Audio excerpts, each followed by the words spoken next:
Thank you all for joining us for the 2025 annual membership meeting for the Grand Rapids Community Media Center. I'm really excited to have you all here.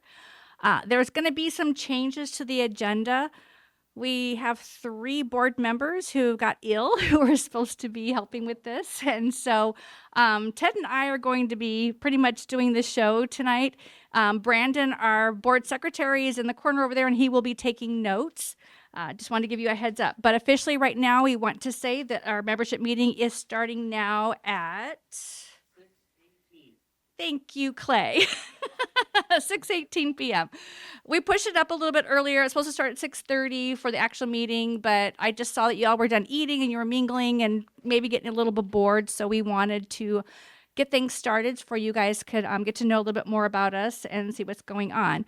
We're also going to be changing our schedule around a little bit. I will do my state of the GRCMC after the presentation from Ted because his son has a concert, and so he needs to leave a little bit earlier. So we're going to start with the welcome, and then Ted will go, and then I will go, and then we'll talk about the ballot and things like that. So we're going to switch this around, and instead of me doing the state of GRCMC, we're going to go ahead and let Ted start first. So he will switch over to his screen, and then I'll come up next. Thanks. All right, so Starla asked me to come in talk about one of our really exciting programs at GRTV that we're doing right now, which is all about media preservation, specifically converting our analog stuff to digital. Thank you. Yeah, quite the journey. So we started this back in kind of last fall. We were looking at some of our own analog archives and how we can start preserving those and kind of put together a system that we could use. But as we're going through that process, we also came to the realization or the consensus that if we're making something to preserve our own stuff, that we need to open this up to the community. That's what we do. So in January, thank you for the applause. Thank you. In January, we opened up our digital preservation suite. It's a pretty amazing place where you can come in, take your VHS tapes, your mini DV tapes, DV cam tapes. We have audio cassettes. We have 3/4-inch tape if somebody in here has some of that. And you can digitize it for free. You have to, if you're a member of the Community Media Center, you take a $40 class with us to get trained on all of the equipment, and then you can come and bring in your tapes. We've had people coming in there many times. So at this point, we've had, since January, we've trained 20 community members to use the suite. They've reserved the edit suite. I think last numbers I looked at were over 65 times. So we're estimating around 180 hours of community kind of history and stories that have been preserved. A lot of these are very personal to people, like weddings, ceremonies, events in their lives. And then some of them are just like fun. I took a trip out with my family and preserving some of that stuff too. So we're really happy and proud of it. I think the use we've seen of it really shows that it is very accessible. The fact that people have taken it and then they take the classes and they're coming in to actually digitize it. And especially, it is time consuming, as Starla can attest to. It's all real time. If you have 20 hours of tapes, it's going to take 20 hours to digitize. But it's an expensive process for you if you've ever looked into it. It can be anywhere between $25 to $50 per tape to digitize. And so for the community to be able to do this on their own time is a really valuable service that we've provided. We also have a version of the service where they can just pay us to do it. So if they don't have the time, they can pay us a rate to do it. But I think for a lot of people, it's not a matter of having just throwing money at it because they could already do that. It's a matter of just having the time and being able to use the space. So it's been an amazing service. And then our own journey of digital preservation. So I'll talk a little bit about that. As we were looking at it, we've got about 8,000 analog tapes in our basement. That's a kind of a low assessment of where we're at. And that's about probably 6,000 hours of digitization that we have to do. And like I said, that's all real time. So we're looking at several grants to be able to pay for that time because we don't have that time in-house. And we also don't necessarily know what we have down there. We've got the 8,000 tapes has been accumulated over 40 years. So there's amazing stories down there, but it's hard to necessarily know what's priority, what's the most important to preserve, what's unique down there, and what's the highest critical things. If these tapes are on the edge of going away. The impetus for all of this is that, if you aren't aware, VHS tapes, mini DV tapes have been a medium that's been around a long time, and is in up till about 10 years ago, as long as you kept them in a dry place and in their cases, they would still work. You could still plug them in if you had a VHS player or something like that. But they're now getting to a point where just the tape itself is starting to degrade, where no matter how well you've preserved it, that media is going away. It's just a loss of history and loss of community. So it's kind of an emergent thing. We're looking at, in the next 5 years, a pretty catastrophic loss to worldwide, all of these VHS tapes. Some countries like Australia have made huge grant opportunities for people in the country to be able to do that. There's limited options here, and we're looking into a lot of those. But it's something that if we don't do it in the next 5 years, a lot of the stuff we have is just gone. So, and it's not just the tapes. The decks themselves are getting harder to repair and maintain. The knowledge of how to do those things, of actually maintain VHS decks, those are people in their 80s and 90s. They're retired, and you're trying to bring them back into the fold to get you to do that. So, or get them to do that. So it's a tough, very tough thing to do, and we're hoping we can help Grand Rapids digitize and preserve a lot of this stuff.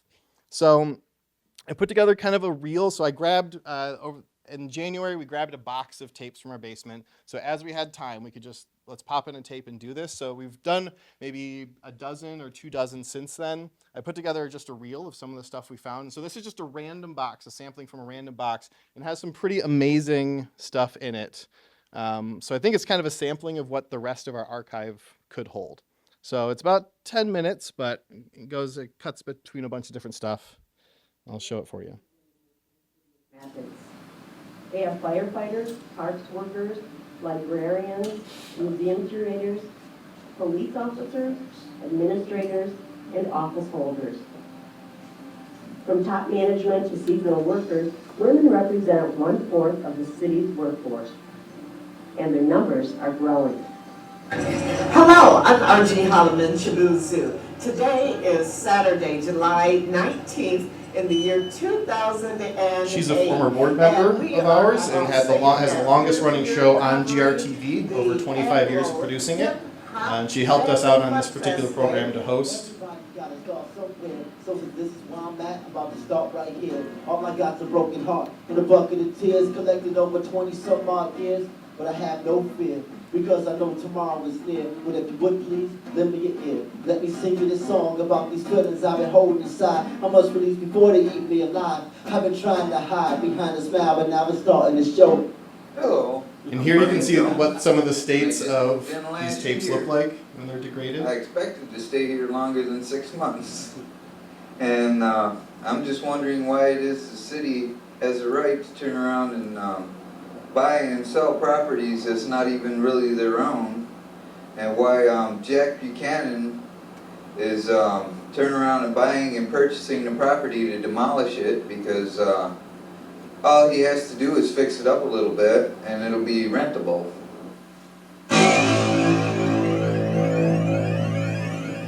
She told me that she loved white horses, and laying on the silver beach, and then she was gone.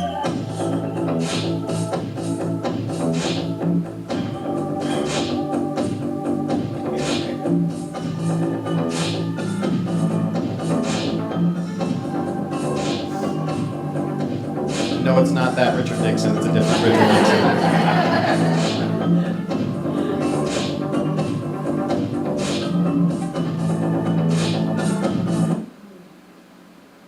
This is Valentine's Day, 1998.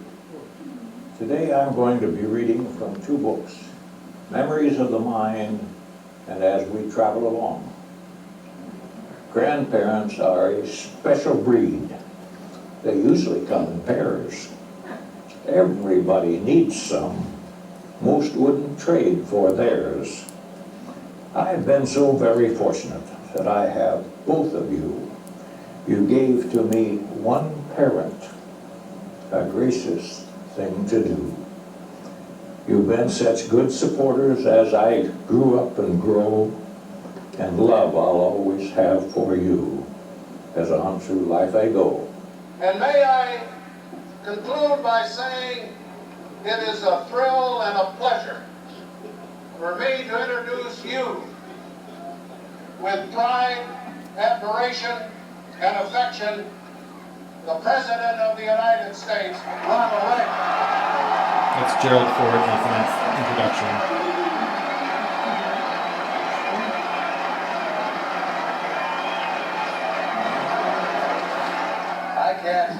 I can't imagine a better place to begin our Michigan campaign than right here in your all-American city.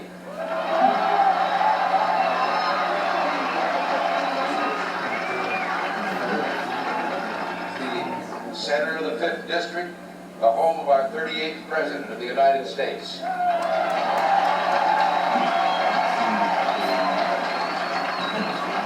You don't have to be in Grand Rapids long to understand how this town gave us someone as good, forgive me, as great as Jerry Ford.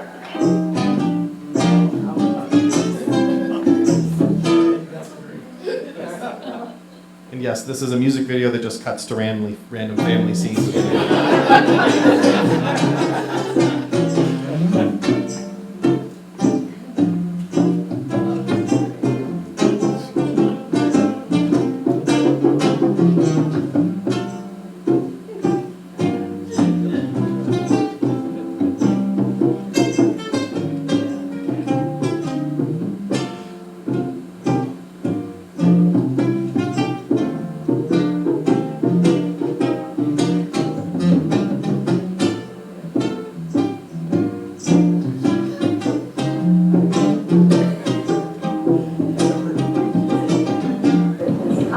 So this is what we've called the Habitats exhibit, which we're looking at the natural history and environment in West Michigan. And we're looking at it as man's relationship to nature changed over time. The hallway, which is not completed, is an introduction to the exhibit, and that'll be done by opening on Saturday. And one of the things that we're doing is we're looking at how man, as I said, changed in their relationship to nature. And we're doing it through the eyes of the museum and how the museum has changed over time. First room that you enter, part of the introduction to the exhibit, is the room we're in right now, which is a recreation of what was called at the time the Kent Scientific Institute.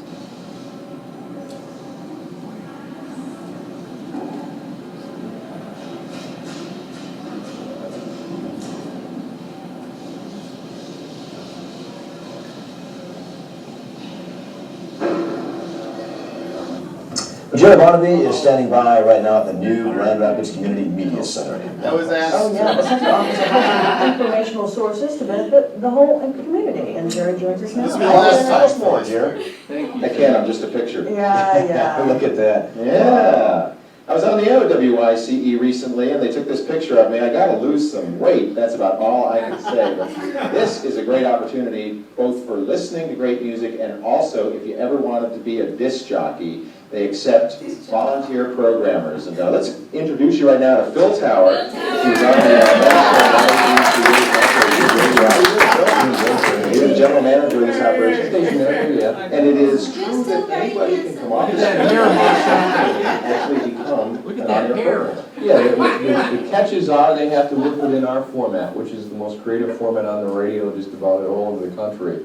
They use the CDs here. They play the eclectic mix, blues, folk, jazz, world beats, everything from Lyle Lovett to music from Africa, all over the world. Yeah, I have to tell you, I am an inveterate listener to this station, and it is the best music you're ever going to hear. Thanks, appreciate it. He's doing a heck of a job because he's got the station into the new digs. They used to be over in the Wyoming Community Center, but now they're in the... So, yeah, so you can see...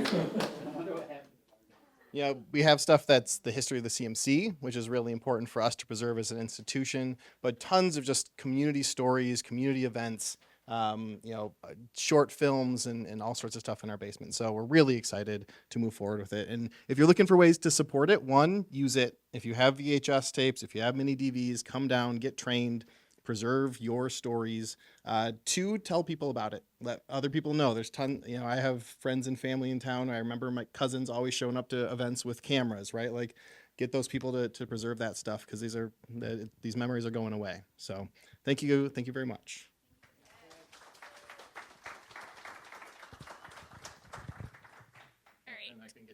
you.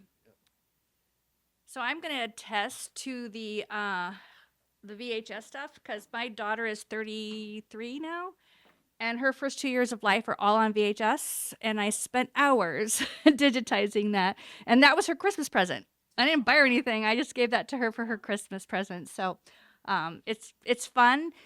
Bring work to do because, like Ted said, you do have to sit there and let it play through. And so I was sitting there on my laptop and everything. But there are new members that have never been involved with the Community Media Center ever. And we sent out press releases, and the media actually talked about the media came in and interviewed Ted about it and Joe.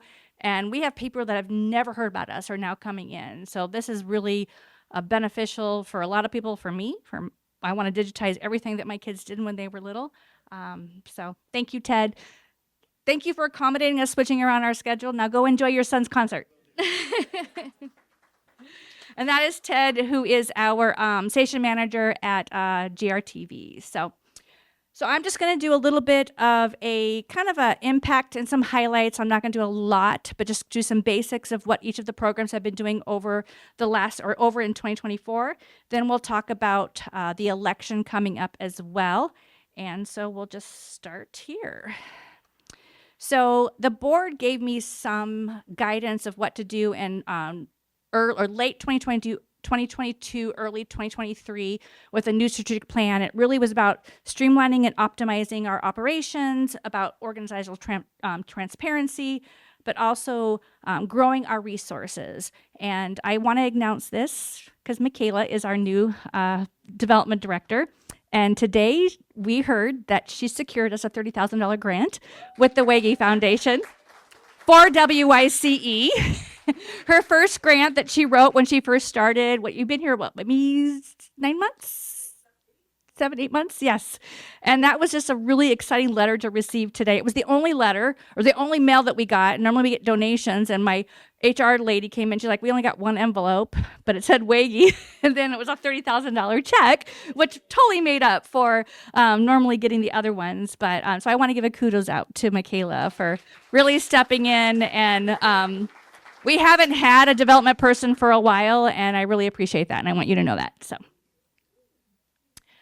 All right, so GRTV, your laptop got hot. I think it's the projector. I'm sorry, y'all. Oh, shoot. It might need to be restarted. If not, I can just verbalize it. But okay? I would rather they see it, but we're totally good. Yeah. I can improvise. Totally okay. So you all know GRCMC, it compiles of GRTV, WICE, the Rapidian, Wealthy Theater, and also, I'm missing somebody. Web Services, thank you, I was missing somebody. So I'm just gonna share a little bit of what each program has been doing over the last 12 months. So we're gonna start with GRTV. Last year in 2024, they offered 66 certification classes and video service or video production, podcasting, etc., and 680 individuals participated in those classes.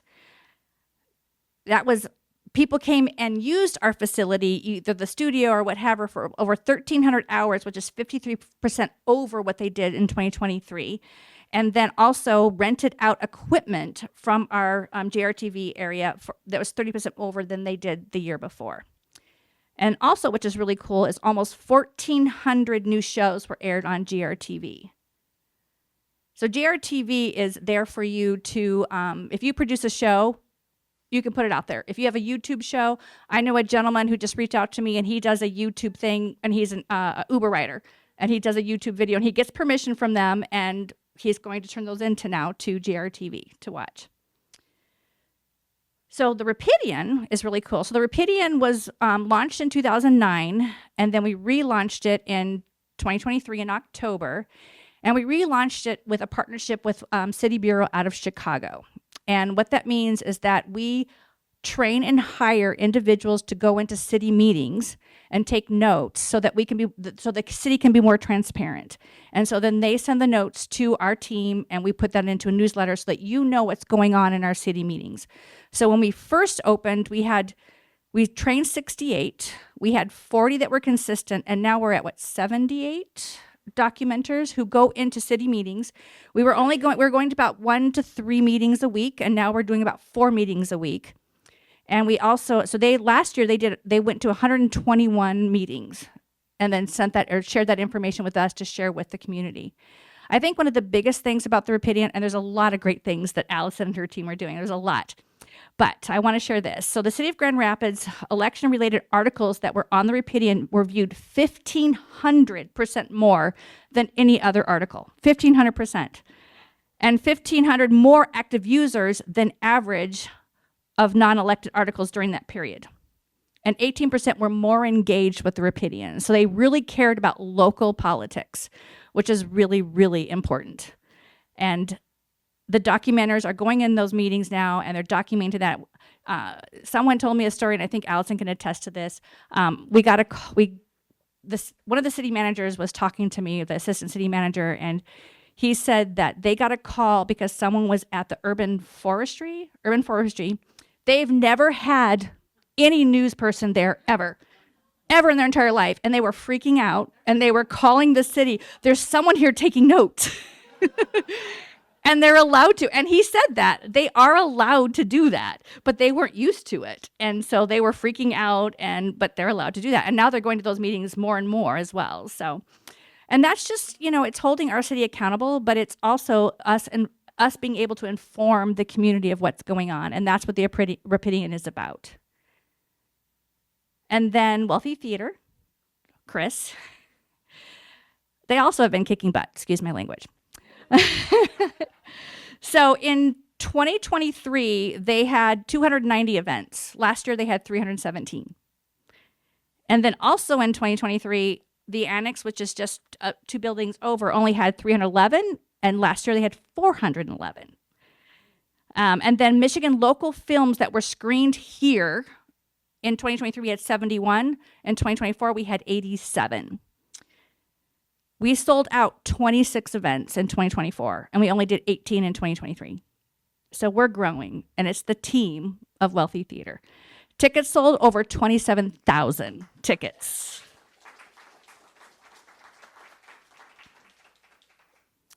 And then web services. So web services, what we do is we build websites for nonprofits only.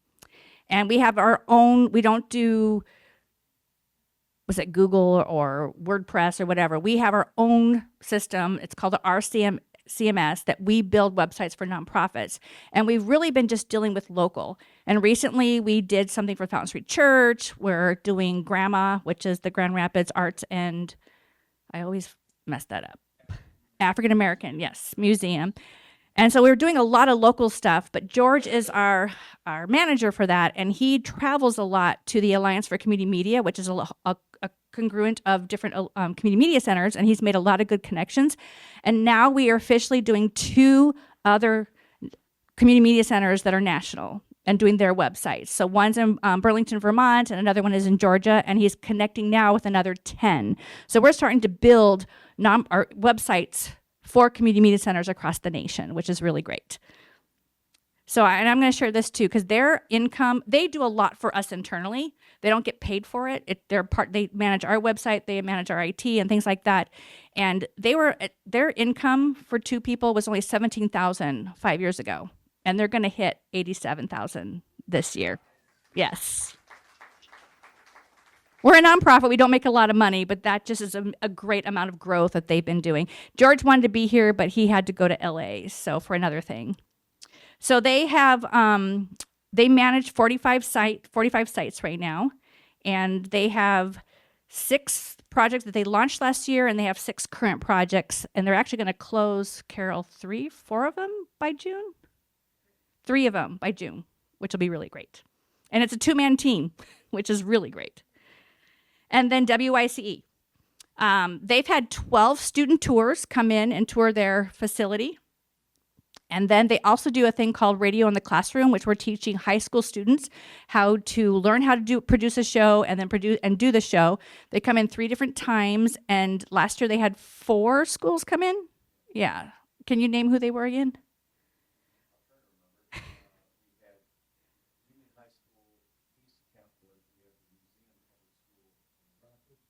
And Rockford, yes. And then you just had just yesterday? Kelligsville is coming in. So this is just a great way for students to kind of get an experience about being on radio and things like that. So they come in for 3 different times, they learn some of this stuff, and then they actually will put into their own show, and then we will air that on WYCE. They had over 8,000 hours of on air, 5,300 of live broadcast hours, and then 9,000 new songs were added into their music library last year. 9,000. And we're not playing your mainstream. This is great music that is not played on your mainstream. And then I just have to say thank you, because really we cannot do this without our membership. And you guys are the ones who help support us. Our membership has jumped so much in the 3 years, and that's people being involved with our services, and it's you, and we really appreciate that. So thank you on that.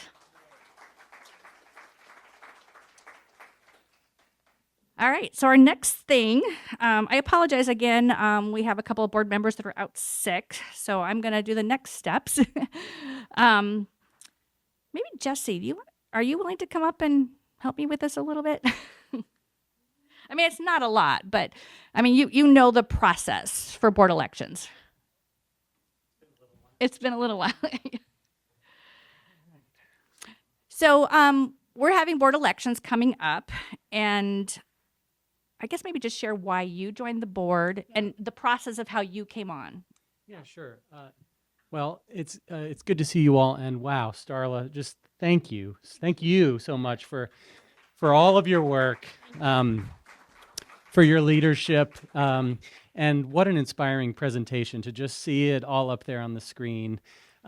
Yes, thank you, members. Thank you, staff. But thank you, Starla.